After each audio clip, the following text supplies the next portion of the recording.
At the Faith National Tourism Conclave 2025, former Chief Minister of Jammu and Kashmir, Shri Omar Abdullah, graced the stage to share his perspective on tourism's role in economic growth and regional development. Here's his complete speech from the event.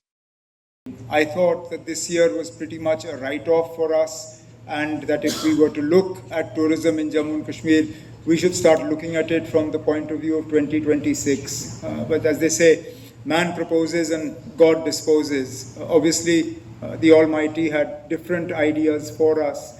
And what we have seen in Jammu and Kashmir over the last couple of months, and particularly in Kashmir, is definitely more a story of optimism and hope. Hotels that were empty in April, empty in May, are now seeing renewed interest, definitely at softer rates than was happening earlier. But at least rooms are occupied, bookings are coming in, inquiries are being made, and that for us is an important way forward. As I was talking to my hosts and friends in the room before we came in here, the Amarnath Yatra for us has also been an important milestone because it's a high-profile event. It's an event that is fraught with risk because you never know when something might happen. And therefore, to have had an Amarnath Yatra that passed off completely without incident, where more than 4 lakh yatris were able to come and perform their darshans, both from Pahalgam side and from Baltal side, during a yatra period that was far shorter than last year. This period is determined by religious factors, and where last year the yatra was more than 50 days, this year the yatra was about 36 or 37 days. And in spite of that, we had more than 4 lakh yatris who performed darshans and went back safe and sound. So I believe that also has been a major boost for us. So where do we go from here? Clearly, we're looking at getting as much as we can out of this year. But more than that, it's about crafting a new story for Jammu and Kashmir. Traditionally, when you look at Jammu and Kashmir and you talk about tourism, Jammu is pilgrimage tourism, the valley is holiday tourism, built around Srinagar, Gulmarg, Pahalgam, some interest in Sonmarg, but nowhere beyond that. And the challenge for us is that when things are quiet, it doesn't really matter. But when the numbers are strong and the tourist season is good, then these traditional destinations are overflowing. Our tourists don't get the sort of experience they should. We're not able to give them the sort of holiday they want. And I've always said, for me, I won't measure my success in how many tourists I'm able to bring to the valley for the first time. For me, my success will be measured in how many tourists I can convince to want to come back again and again. So if they don't get a good experience, they're not going to want to come back. And that for me is the challenge. How do I improve the experience of the tourists coming to the traditional destinations? And how do I make new destinations available for tourists so that we can spread out tourism to areas that are otherwise so far untapped or untouched? And in this, we have an important project that the J&K government has taken up together with the government of India. I'm grateful for the support, particularly of the Ministry of Finance, Government of India, because we are looking at multilateral funding for this. And the World Bank has traditionally been very reluctant to help out projects in Jammu and Kashmir.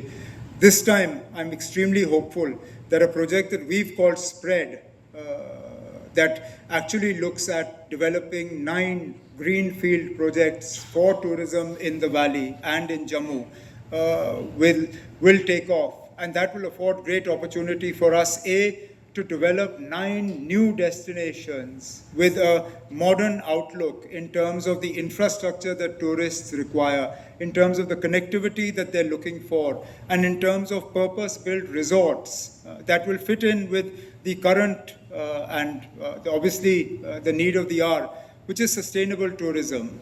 So this is a project of about 5,600 crores, which I believe will reshape the tourist map in Jammu and Kashmir.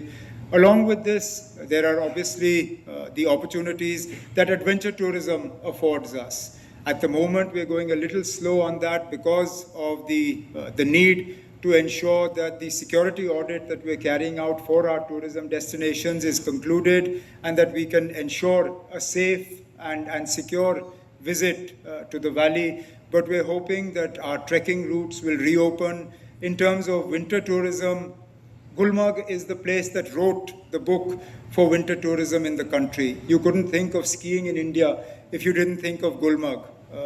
Clearly, there is more that needs to be done in terms of infrastructure, which the government is working on, but we're also looking at, together with a private investor, in developing new infrastructure for skiing in Gulmarg alongside the existing one, so that Gulmarg can be brought up to global standards in terms of winter sport, adventure sport, tourism going ahead. And all this, I believe, will afford us great opportunities, both for the government in terms of marketing Jammu and Kashmir, and also for the industry in terms of destinations to invest in, and destinations for those of you who just sell tourism as a product.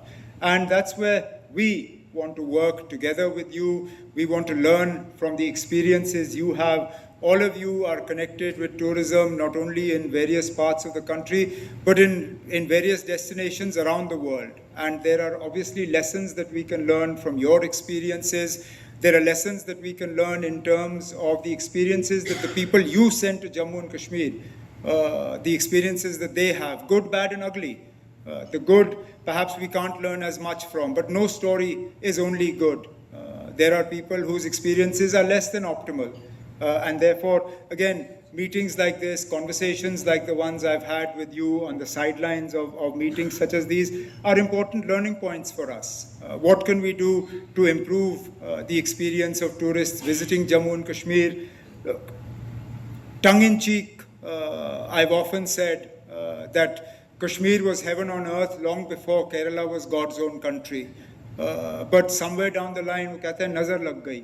And वो नज़र उतारने में हमें 30-35 साल लगे. But we're on the right path. And that's why I started not with a message of pessimism, not with a message of despair, but actually with a message of hope and optimism. And in that, I must express my heartfelt thanks to all those associations and organizations that are part of the faith umbrella, that put their faith in us. So, you're not just calling yourselves faith because the acronym sort of makes sense. You actually have, for us, put faith. You've given us faith. You've given us confidence. And that, at a time when we were really at a low, meant a lot to us. So to have had organizations like yours come and visit us in the immediate aftermath of Pahalgam, to have offered your support, to have offered your help, to have offered to help revive tourism into the valley, we couldn't have done it on our own.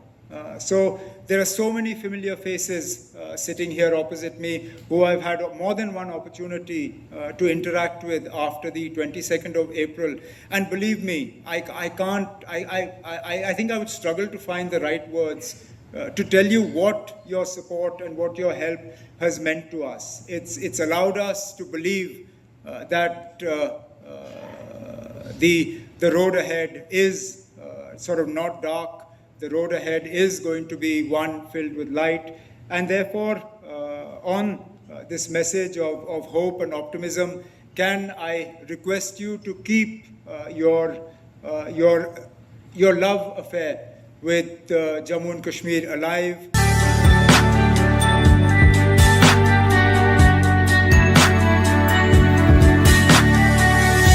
You are watching Travel World Online.